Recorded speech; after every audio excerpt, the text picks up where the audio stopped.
Financial markets పై పట్టు సాధించాలనుకునే వాళ్ళు Revanth conduct చేసే వెబినార్ కోసం ఈ నెంబర్ కి కాల్ చేయండి.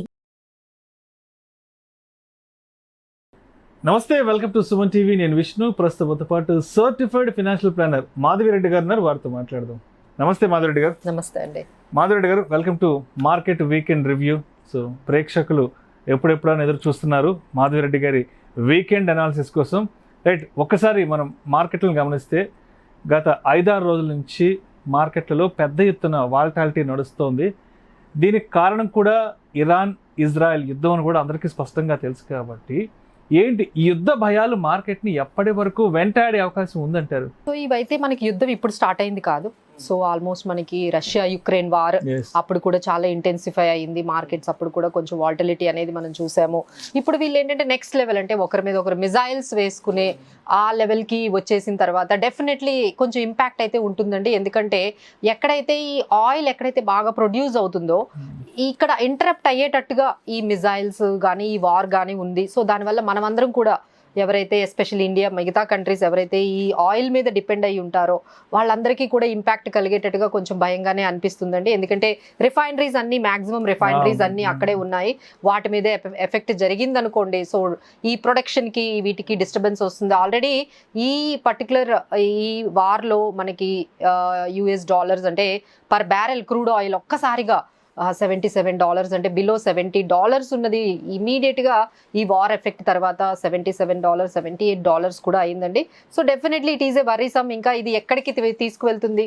ఎందుకంటే అగ్రరాజ్యాలైన US కూడా కొంచెం జోక్యం చేసుకోవడం, వాళ్ళు కూడా ఇది ఇంటర్ఫీర్ అవ్వడము, ఇలాంటివన్నీ జరుగుతున్నాయి. సో ఇదైతే కొంచెం వాలటిలిటీ అయితే తప్పనిసరిగా మార్కెట్లో ఈ న్యూస్కి మనకి సంబంధించి అయితే మార్కెట్ ఎఫెక్ట్ అండ్ ఇంపాక్ట్ కూడా ఉంటుంది. ఆ ఇంపాక్ట్ అయితే మనం చూసాము. బట్ ఓన్లీ ఇదే అని మనం చెప్పలేమండి. అంటే మార్కెట్ ఈ విధంగా క్రాష్ అవ్వడానికి there are other reasons also is there. And అదేవిధంగా F&O ట్రేడింగ్ను బాగా కఠినతరం చేసేందుకు, పెద్ద ఎత్తున కట్టుదిట్టం చేసేందుకు సెబీ కూడా ఎప్పటికప్పుడు కొత్త కొత్త డెవలప్మెంట్స్ తెర మీదకి తీసుకొస్తూనే ఉంది. ఎస్పెషల్లీ నవంబర్ 20 నుంచి F&O ట్రేడింగ్కి సంబంధించి కొత్త మార్గదర్శకాలను పెద్ద ఎత్తున అమలు చేసే అవకాశం ఉందని కూడా మనకి వార్తలు వస్తున్నాయి. ఏంటి అసలు F&O ట్రేడింగ్కి సంబంధించి సెబీ ఎటువంటి డెవలప్మెంట్స్ని కఠినంగా అమలు చేయబోతుంది అంటారు? సో ఫైనల్గా ఒక్కసారిగా 1000 పాయింట్స్ అండి నిఫ్టీలో. మనం 26,000 చూసాము, 26,277 వరకు మనం నిఫ్టీ చూసాము. ఇప్పుడు చూస్తే 25,000 మనకి మార్కెట్ అనేది వచ్చేసింది. సో 25,000 బ్రేక్ అయితే 24,800 కూడా చూసే అవకాశాలు కనిపిస్తున్నాయి. అంటే ఒక్కసారిగా 1000 పాయింట్స్ నిఫ్టీలో మనకి ఈ విధంగా కరెక్ట్ రావడానికి అయితే 3 రీజన్స్ అయితే ఒకటి చెప్పుకున్నామండి. ఒకటి మీరు చెప్పినట్టుగా మనకి వార్, జియో పొలిటికల్ ఇష్యూస్ ఒకవైపు చెప్పుకుంటే, తర్వాత ఈ F&O ఎప్పుడైతే వీళ్ళు అంటే ఎప్పటి నుంచో అనుకుంటున్నారు, ఇదేం కొత్తదేమీ కాదు. వాళ్ళు ఎప్పటికప్పుడు ఇలా F&O ట్రేడింగ్లో చాలా ఇన్వెస్టర్స్, రీటైల్ ఇన్వెస్టర్స్ లాస్ అవుతున్నారు. సో మేము కొంచెం మెజర్స్ తీసుకోబోతున్నాము, చాలా కఠినంగా మెజర్స్ తీసుకోబోతున్నాము. అందరి దగ్గర నుంచి కన్సల్టేషన్స్ తీసుకున్నాము. కన్సల్టేషన్ పేపర్ కూడా వాళ్ళు రిలీజ్ చేశారు. సో ఇప్పుడు ఫైనల్గా అది రియాలిటీకి వచ్చేసిందండి. సో ఫైనల్గా అది మనకి October 20th నుంచి వాళ్ళు ఆ కీ 6 పాయింట్స్ పెట్టుకున్నారు. సో ఈ 6 పాయింట్స్ని మేము అమలు చేస్తామని చెప్పి ఎప్పుడైతే క్లారిటీ వచ్చేసిందో డెఫినెట్గా అంటే కొంచెం ఈ F&O సెగ్మెంట్లో కొంచెం వాల్యూమ్స్ అయితే కొంచెం ఇంపాక్ట్ అవుతాయని డెఫినెట్గా మనకి కనిపిస్తుంది. సో ఆ చేంజెస్ కూడా మార్కెట్లో కొంచెం ఈ విధంగా మనకి ఫాలో అవడానికి రీజన్ అని మనకు కనిపిస్తుందండి. బట్ మేజర్గా చూసుకుంటే ఎఫ్ఐఐస్ అండి, ఎఫ్ఐఐస్ అయితే ఇంటెన్సిఫై సెల్లింగ్ అయితే కనిపిస్తుందండి. ఒక్కరోజే 15,000 crores వాళ్ళు సేల్ చేశారు. ఆ తర్వాత F&O నుంచి యాజ్ వెల్ యాజ్ ఈక్విటీలో కూడా, క్యాష్ సెగ్మెంట్లో కూడా ఎఫ్ఐఐస్ చాలా ఇంటెన్సిఫైగా వాళ్ళు సెల్ చేస్తూ ఉన్నారు మన ఇండియన్ మార్కెట్స్లో. దానికి మేజర్ రీజన్ ఏంటంటే, is it FIIs investments are going from India to China. ఇప్పుడు ఎలా వచ్చేసిందంటే ఇండియా వర్సెస్ చైనాలా ఉందండి ఎఫ్ఐఐస్. అంటే ఇక్కడ నుంచి ఏమైనా చైనాకి వాళ్ళు వెళ్తున్నారు. ఎందుకంటే చైనాలో రీసెంట్గా వాళ్ళు చాలా మెజర్స్ తీసుకోవడం మొదలుపెట్టారు. ఇంట్రెస్ట్ రేట్స్ తగ్గించడం కానీ, లేకపోతే వాళ్ళ రియల్ ఎస్టేట్ని కానీ పెంచుకోవడం కానీ, వాళ్ళ ఎకానమీని ఇంకొంచెం గాడిలో పెట్టడానికి చాలా మంచి మెజర్స్ తీసుకున్నారండి. సో దానివల్ల వాళ్ళు కొంచెం పాజిటివ్గా ఫీల్ అయ్యి ఇండియా కన్నా చైనా బెటరా అని, మళ్ళీ అక్కడ మనం చూసుకుంటే చైనా ఇండెక్స్ పెరిగింది. అదే సేమ్ పీరియడ్లో మన ఇండియన్ ఇండెక్స్ అయితే 2% వరకు ఫాల్ అయిందండి. So this is India versus China. FII selling ఇండియాలో చేసి చైనాలో పెడుతున్నారా, ఇది ఒక రీజన్ అయితే ఒకవైపు మనకి కనిపిస్తుందండి. సో ఈ 3 కారణాల వల్ల మనం ఫైనల్ గా చూసుకుంటే సెన్సెక్స్ 81,688 ఉంటే నిఫ్టీ 25,014 అండి. అంటే కరెక్ట్ గా 25,000 దగ్గర మనకి సపోర్ట్ ఉన్నింది. సో ఇది కూడా మనకి బ్రేక్ అయితే నెక్స్ట్ 24,800 ఆ రేంజ్ కూడా వెళ్ళే అవకాశం ఉంటుంది.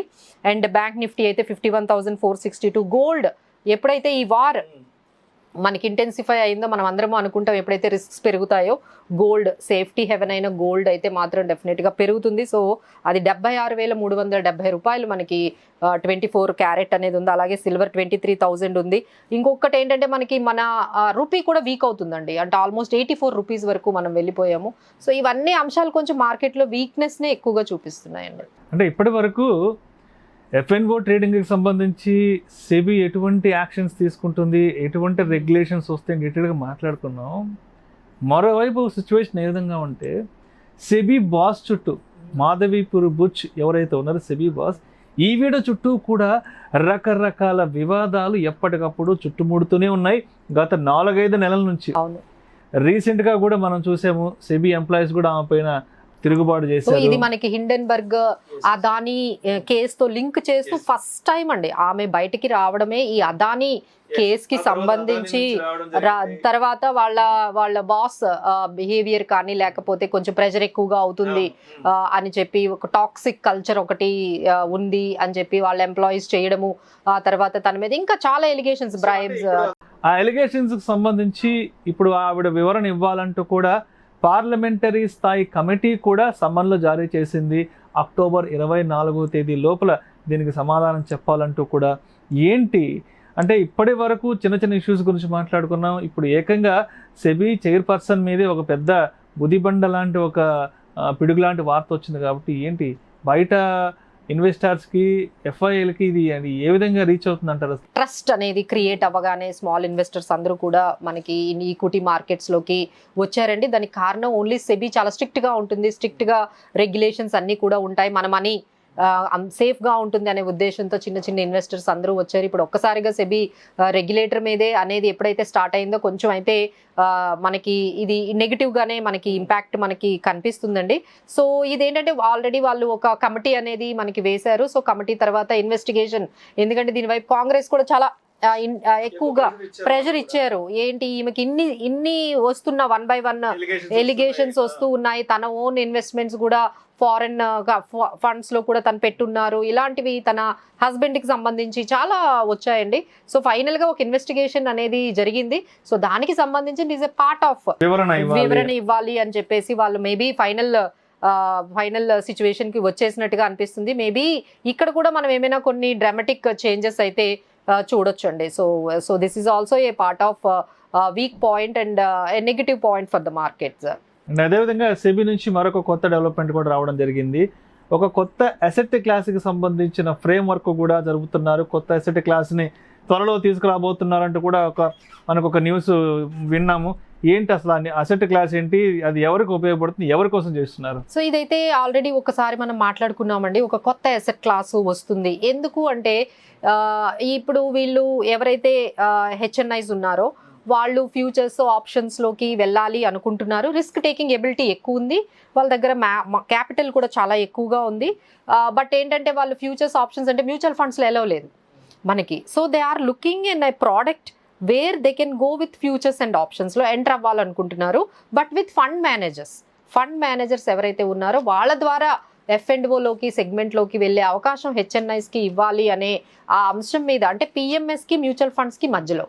సో పిఎంఎస్ అయితే 50 lakhs అనేటప్పటికీ సో చాలామంది అది అప్రోచ్ అవ్వలేకపోతున్నారు. సో దానివల్ల చాలా మనకి రాంగ్ డైరెక్షన్స్లో మనీ అనేది వెళ్ళిపోతుంది. So why don't the SEBI itself coming with an option for the HNIs starting with 10 lakh rupees అనే ఒక న్యూ అసెట్ క్లాస్ అంటే దానికి ఒక పేరు కూడా మనకి పెట్టారు. దట్ ఈస్ ఇన్వెస్ట్మెంట్ స్ట్రాటజీస్ అనే దాంతో మనకి ఒక న్యూ ప్రోడక్ట్ అనేది సెబీ అప్రూవ్ అయితే చేసేసిందండి.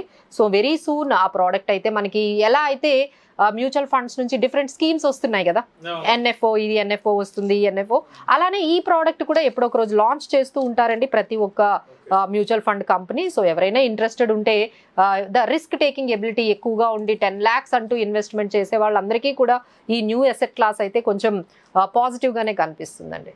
5-6 రోజుల నుంచి మార్కెట్ని యుద్ధ భయాలు గట్టిగా వెంటాడుతున్నాయి. అండ్ మరోవైపు సెబీ చైర్పర్సన్ చుట్టూ కూడా కొంత వివాదాలు రాజుకుంటున్నాయి. కాబట్టి ఈ టైంలో ఫారిన్ ఇన్స్టిట్యూషనల్ ఇన్వెస్టర్స్ అనేవాళ్ళు ఏంటి, వాళ్ళ పర్సెప్షన్ మార్కెట్ మీద ఏ విధంగా ఉంది, అదేవిధంగా మన డిఐలు కూడా మార్కెట్ని ఏ యాంగిల్లో చూస్తున్నారు?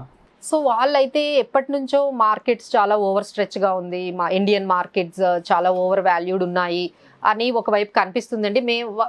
కొంతమంది చెప్పేది ఏంటంటే మేము అసలు 2020స్లోని మేము ఎంటర్ అవ్వడం అనేది లేట్ చేసేసాము. So we didn't get the chance to enter in to the Indian మార్కెట్స్లో మేము ఎంటర్ అవ్వలేదు. So it is going to be very big bull run అనే మాట్లాడేవాళ్ళు ఇప్పుడు ఒక్కసారిగా ఈ ఎఫ్ఐఐస్ అనేది సెల్ చేయడం అనేది స్టార్ట్ అయిందండి. బట్ మన డిఐఎస్కి ఏంటంటే ఇట్ ఈస్ అన్ ఆపర్చునిటీగానే చూడాలండి.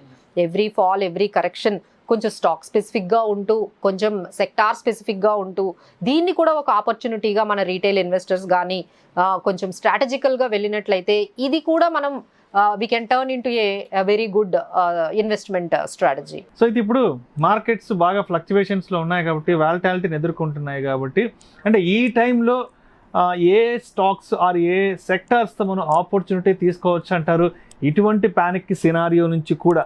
అదేనండి, ఇప్పుడు అదే చెప్తున్నాం. అందరం కూడా ఏంటంటే మార్కెట్స్ ఒడిదుడుకుల్ని కాకుండా ఒక స్టాక్స్ మీద, ఒక సెక్టార్స్ మీద మొమెంటమ్ ఏదైతే ఉందో వాటిల్లో మనం ఎంటర్ అవ్వడం అనేది కొంచెం మంచిదండి. ఎందుకంటే సిమెంట్ స్టాక్స్ కొంచెం పాజిటివ్గా కనిపిస్తున్నాయి. ఎందుకంటే సిమెంట్ స్టాక్ ప్రైజెస్ కొంచెం హైక్ చేశారు. సో దానివల్ల ఈ సిమెంట్ స్టాక్స్ కూడా కొంచెం పాజిటివ్గా వెళ్ళబోతున్నాయి. ఎగ్జాంపుల్ అంబుజా సిమెంట్ కానీ, అల్ట్రాటెక్ సిమెంట్, ర్యామ్కో, సో ఇలాంటి కొన్ని సిమెంట్ స్టాక్స్ అయితే కొంచెం పాజిటివ్ అనేది కనిపిస్తుందండి because of the news.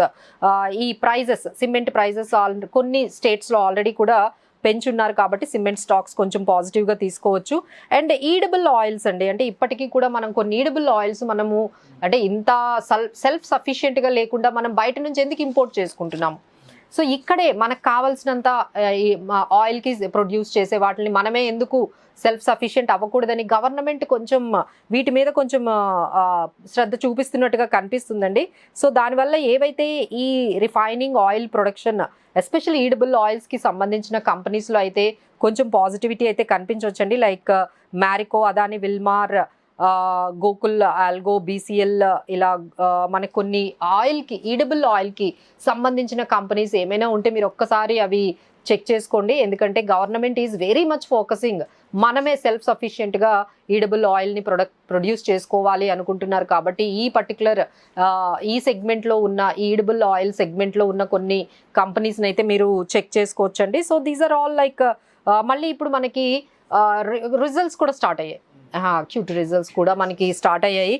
Bajaj finance కానీ, లేకపోతే డీమార్ట్ కానీ ఆల్రెడీ మంచి గుడ్ రిజల్ట్స్ వచ్చాయి. సో ఇలా రిజల్ట్స్ని కూడా బేస్ చేసుకొని ఏవైతే కంపెనీస్ మంచి రిజల్ట్స్ వచ్చాయో వాటిని కూడా మనము కొంచెం పికింగ్, ఇలాంటి టైంలో ఆల్మోస్ట్ అంటే ఇక్కడ కొన్ని అసెట్స్ కూడా చాలా వరకు తగ్గాయండి. అంటే కొన్ని కంపెనీస్ అంటే టాటా మోటార్స్ కానీ, బిఈఎల్, తర్వాత IndusInd bank, Reliance industries, ONGC, Adani enterprise, SBI, ఇవన్నీ 52-వీక్ హై నుంచి 15 to 20% తగ్గాయి. చాలా స్టాక్స్ మనం లార్జ్ క్యాప్ స్టాక్స్ అనుకున్న ఇప్పుడు ఏవైతే ఆ 15 to 20% తగ్గాయి. సో ఎవరైతే ఈ లాంగ్ టర్మ్ వ్యూతో ఇలాంటి stocks like Reliance, SBI, Bajaj finance, Adani enterprise, BEL, Tata Motors, ఇలాంటి వాటిని మనం చాలా హై రేట్లో ఉన్నాయి అనుకునేటప్పటికి ఇప్పుడు అవి 20%, 15% కరెక్ట్ అయ్యాయి. కాబట్టి ఇలాంటి స్టాక్స్లో కూడా వెళ్ళొచ్చండి. సో మొత్తానికి సెప్టెంబర్ 27 నుంచి మార్కెట్లో కొంత అనిశ్చితి, వాలటాలిటీ కొనసాగుతోంది. పెద్ద ఫాల్ అయితే చూస్తున్నాం. కాబట్టి అక్టోబర్ 7th మండే నాడు మార్కెట్లు ఏ విధంగా ఓపెన్ అయ్యే అవకాశం ఉందంటారు? మండే నాటికి ఇన్వెస్టర్స్ లేదంటే ట్రేడర్స్ ఎవరైతే ఉన్నారో ఏంటి మండే మార్కెట్కి ఏ విధంగా సిద్ధంగా ఉండాలి అంటారు? సో కొంచెం క్యాష్ అయితే మెయింటైన్ చేయమని చెప్తున్నాం అండి. సో క్యాష్ అనేది మీ దగ్గర కానీ పెట్టుకున్నారనుకోండి, సో ఇమీడియట్గా ఇలాంటి ఆపర్చునిటీ వచ్చినప్పుడు డెఫినెట్లీ వాలటిలిటీ అయితే ఉంటుందండి. సో నెక్స్ట్ మనకి గుడ్ సపోర్ట్ ఎట్ 25,070, 25,000 దగ్గర అయితే మనకి మంచి సపోర్ట్ ఉంది. సో ఇది కూడా బ్రేక్ చేసినట్లయితే నెక్స్ట్ లెవెల్ 24,800, బట్ రెసిస్టెన్స్ అయితే మనకి 25,400 వరకు రెసిస్టెన్స్ అయితే కనిపిస్తుంది. సో ఈ లెవెల్స్ని వాచ్ చేసుకుంటూ ఒక పర్టికులర్ ఇప్పుడు మనం చాలా స్టాక్స్ గురించి చెప్పుకున్నాం, అంటే 52 వీక్ హై నుంచి పడిన కొన్ని స్టాక్స్ నేను మెన్షన్ చేశాను, అలానే సిమెంట్ స్టాక్స్ ఇలాంటివి కొన్ని ఏవైతే మీరు ఎప్పటి నుంచో బై చేయాలి అనుకున్నారు, ఇప్పుడు మీ ఈ ఆపర్చునిటీని మీరు తీసుకొని ఈ మార్కెట్లో ఈ వాల్టిలిటీలో ఏదైనా ఆపర్చునిటీ వస్తే you can enter in to this stocks అండి. గత వారం అంతా మార్కెట్లో ఏం జరిగింది, రాబోయే వారం మార్కెట్లో ఏం జరగబోతోంది అనే దాని గురించి చాలా చక్కగా మీ అనాలిసిస్ తెలియజేశారు. Thank you so much Madhu Reddy గారు.